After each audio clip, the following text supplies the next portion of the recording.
Em nome do Pai, e do Filho e do Espírito Santo.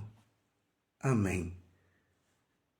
Naquele tempo, tomou Jesus a palavra e disse: Vinde a mim todos vós que estáis cansados e fatigados sobre o peso dos vossos fardos, e eu vos darei descanso.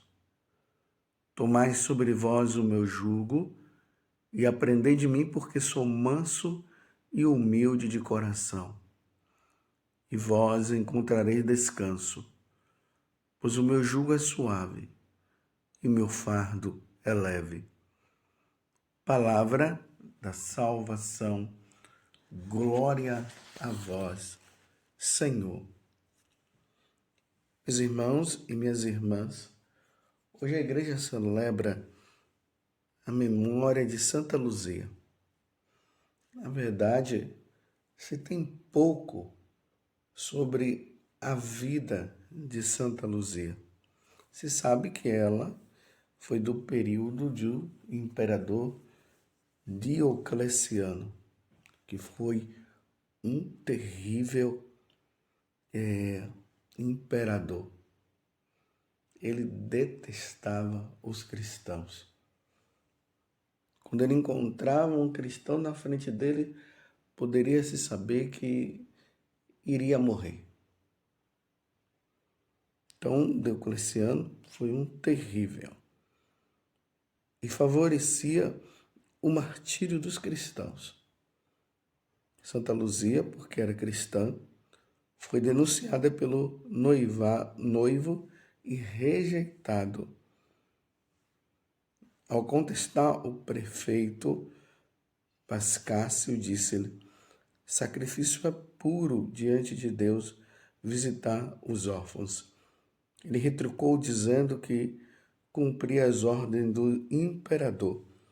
E Luzia o confrontou, afirmando que ela cumpria a lei de seu senhor.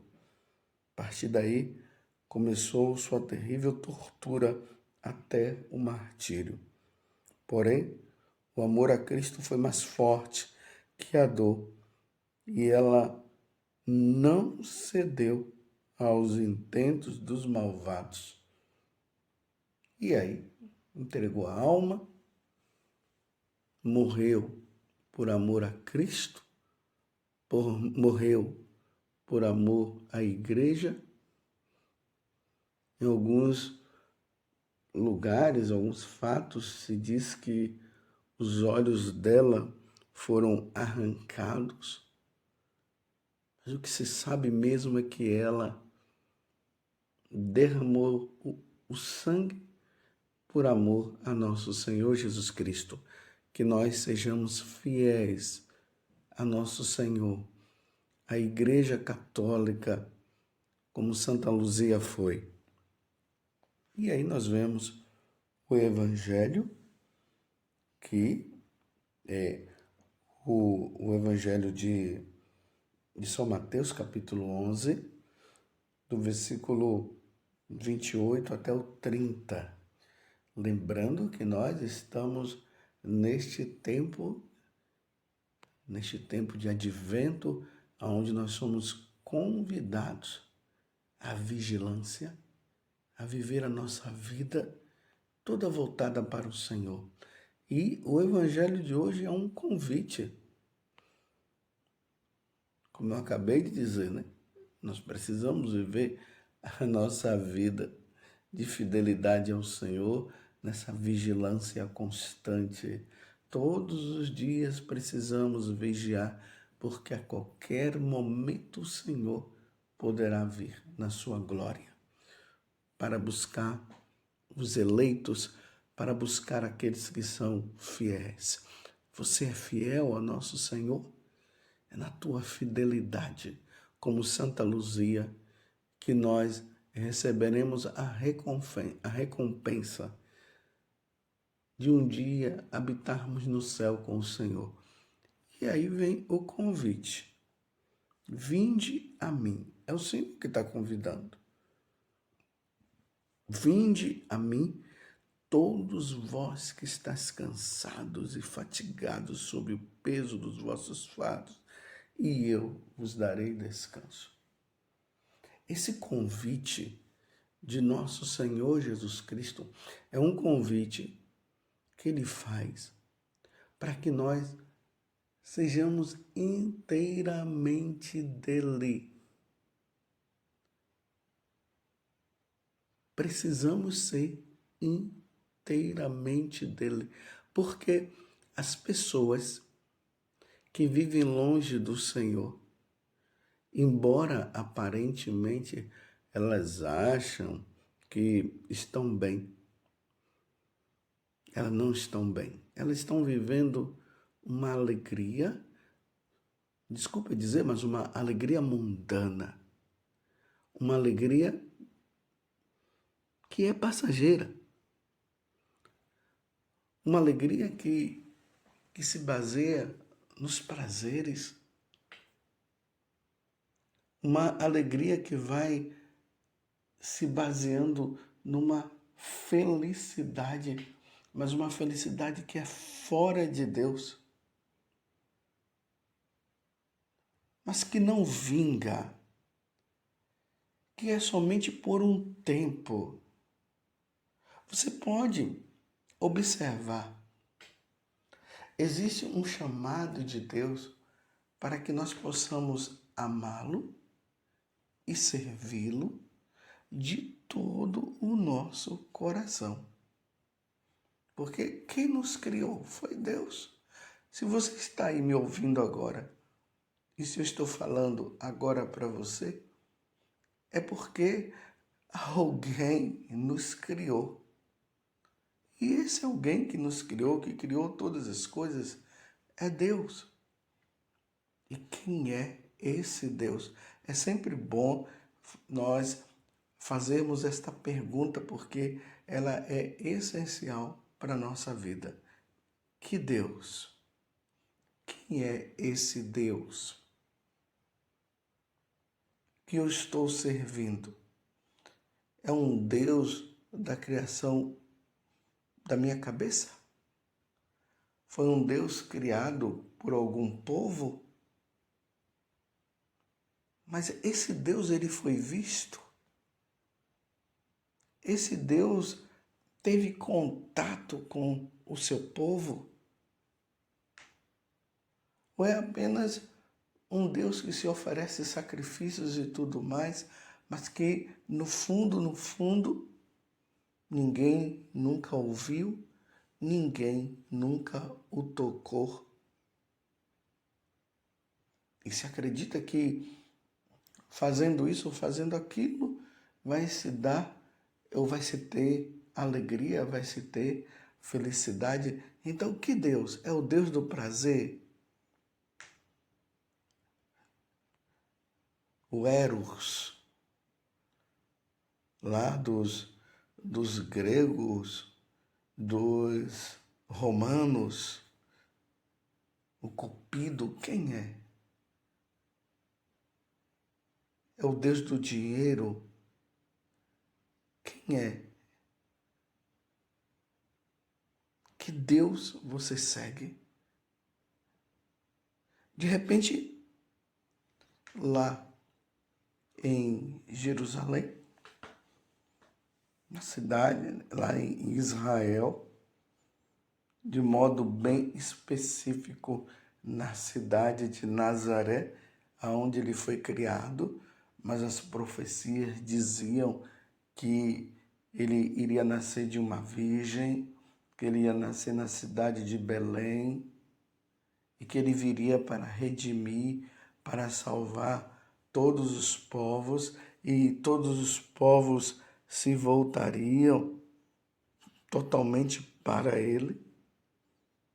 Ele começa a se manifestar e a mostrar realmente a sua divindade. E como é que ele mostra isso? Aparece um cego e ele cura o cego de nascença, porque quando um cego é de nascença, é impossível que um cego de nascença volte a enxergar. Ele de repente anda sobre as águas. E as águas ali do mar da Galileia, que na verdade é um lago, se submete a ele. As pessoas que estavam possuídas pelo demônio, pessoas entristecidas que eram jogadas no chão, que se cortavam, gritavam, que viviam nos túmulos, andando de lá para cá. Claro, não era que estavam enterrados, né? Andando por cima dos túmulos, nos cemitérios, e ninguém conseguia dominar essas pessoas. Quando Jesus chega, simplesmente com uma palavra, ele diz: afasta-te, vai embora, vai para os porcos, sai deste homem. De repente, a pessoa volta ao estado normal. Os demônios se submetiam a ele, até se ajoelhavam quando ele aparecia. Pessoas que estavam mortas. E aqui eu quero trazer, dentre essas pessoas que morreram, eu quero destacar o capítulo 11 do Evangelho de São João. Lázaro, que já há 4 dias estava enterrado, e Jesus chega diante do túmulo, pedem para remover a pedra, ele grita: Lázaro, saia. E Lázaro sai, enrolado naquelas faixas, mas ele sai. E aí tiram as faixas dele, e aquele homem que estava há 4 dias enterrado, volta como se nada, ele sai do túmulo como se nada tivesse acontecido com ele. Estão entendendo?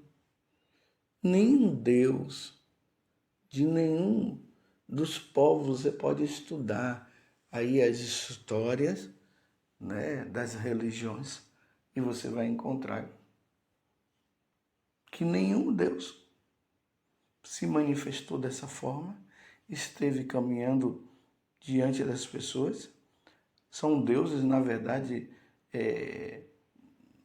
da criação, que foram criados pelo Deus Criador, como os elementos da natureza, a terra, a água, o fogo e o ar. Então ofereciam sacrifícios, mas quem já viu a água andando, fazendo alguma coisa, a água falando, fazendo recomendações? Não, ninguém viu. Mas o Deus de Abraão, o Deus de Isaac e o Deus de Jacó, que aparece na pessoa de nosso Senhor Jesus Cristo, que veio do céu, tudo se submete a Ele. E o maior milagre cometido por Ele, feito por Ele, foi justamente aquele da sua morte, que Ele já havia falado para os discípulos que o acompanhavam. Ele dizia: o Filho do Homem será morto. Ele vai ser preso, vai ser morto, mas ao 3º dia ele ressuscitará. E realmente aconteceu tudo como ele havia falado. Ele foi preso injustamente, foi julgado injustamente, e através do julgamento condenaram-o injustamente. E ele foi morto, e realmente ao 3º dia ele ressuscitou. Até os discípulos que tinham ouvido falar dele, isso, ficaram assim, sem saber o que fazer quando se encontraram com Jesus, e Jesus vivo. Eles viram Jesus vivo, eles tocaram e eles viram que realmente Jesus estava vivo. Teve um dos discípulos, Tomé, que acabou desconfiando porque ele havia chegado justamente no momento que Jesus já tinha ido após a aparição aos apóstolos, ele disse: eu só vou acreditar se eu ver, se eu tocar com as minhas próprias mãos. 8 dias depois, Jesus aparece e disse: pode tocar em mim, Tomé. Toque e veja, toque nas minhas chagas. E Tomé caiu de joelhos, dizendo: meu Senhor e meu Deus. Vocês estão entendendo agora quem é o meu Senhor, o nosso Senhor? E Deus é esse. E ele revelou que esse Deus, que é um só, mas em 3 pessoas. Um Deus em 3 pessoas: o Pai, o Filho, ele, e o Espírito Santo. É esse Deus que se revelou desta forma e que hoje se torna presente na sua igreja, que é a Igreja Católica, e se está presente na Eucaristia, porque ele disse que ali na última ceia, antes dele morrer, ele instituiu o sacramento do sacerdócio e o sacramento da Eucaristia. Ele instituiu esses 2 sacramentos, dizendo que ele estaria presente ali na Eucaristia, e realmente nós da Igreja Católica cremos nisso. Então, nós cremos nesse Deus que veio do céu, que se encarnou no meio de nós. Ele deu a vida nos redimindo e disse que estaria conosco todos os dias até o fim dos tempos, ou seja, até o dia do seu retorno, porque ele prometeu que ele viria uma segunda vez para recolher e levar para o céu aqueles que fossem fiéis a ele. Ele está presente na Eucaristia, quando o sacerdote impõe as mãos sobre a oferta do pão e do vinho, pronunciando as palavras que ele disse que o sacerdote deveria pronunciar. E o sacerdote vai lá e diz: isto é meu corpo, isto é meu sangue. Ele está presente ali. E nós, católicos, cremos e nós adoramos ele. E para aqueles que dizem que é tudo uma história, que é a história de carochinha, em muitas situações, pessoas tiveram experiência. Um sacerdote que infelizmente estava sendo levado pela tentação de não acreditar na transubstanciação, ou seja, daquele momento em que o sacerdote impõe as mãos, pronuncia a palavra: isto é meu corpo, isto é meu sangue, e há uma transubstanciação. A substância daquele pão e daquele vinho, ela se transubstancia, ou seja, vai além daquilo que nós podemos enxergar. E ali já não é mais pão, é o corpo do Senhor, já não é mais vinho, já não é mais sangue, ou já não é mais vinho, porque agora é o sangue do Senhor.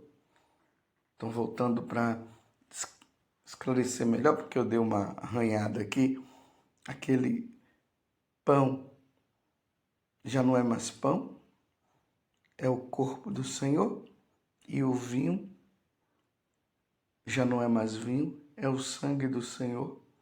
E aquele sacerdote que estava passando por uma tentação de não crer, e de repente, na hora que ele estava na consagração, aqui da hóstia começou a sair o sangue mesmo. O sangue mesmo no sentido assim de que quando nós vemos com os nossos olhos, nós continuamos vendo a ver o vinho, continuamos a ver o pão, mas já não é mais pão, é o corpo do Senhor. Vemos o vinho, mas já não é mais vinho, é o sangue do Senhor. Mas nós cremos nas palavras de nosso Senhor Jesus Cristo. Então aquele sacerdote viu milagrosamente o sangue escorrendo. E aí ele pronunciou a palavra Corpus Christi, ou seja, corpo de Deus, é o corpo de Deus. Levou para o bispo viu aquilo também, Corpus Christi, aí deu-se início a essa procissão do corpo de Deus para que os cristãos pudessem afervorar a sua fé na presença de nosso Senhor Jesus Cristo e para que os pagãos pudessem crer. É esse Deus, meus irmãos, que nesse tempo do advento nós estamos aguardando para celebrar os 2024 anos da sua vinda à Terra e ao mesmo tempo que nós esperamos o retorno dele, é esse Deus que está dizendo agora para nós no Evangelho de hoje: vinde a mim, todos vós que estáis cansados e fatigados sobre o peso dos vossos fardos, e eu vos darei descanso. Tomai sobre vós o meu jugo e aprendei de mim, porque sou manso e humilde de coração, e vós encontrarei descanso, pois o meu jugo é suave e o meu fardo é leve. Louvado seja nosso Senhor Jesus Cristo, para sempre seja louvado, e a sua mãe, Maria Santíssima. Creia e vá ao encontro do Senhor, que te chama, e você terá a verdadeira felicidade.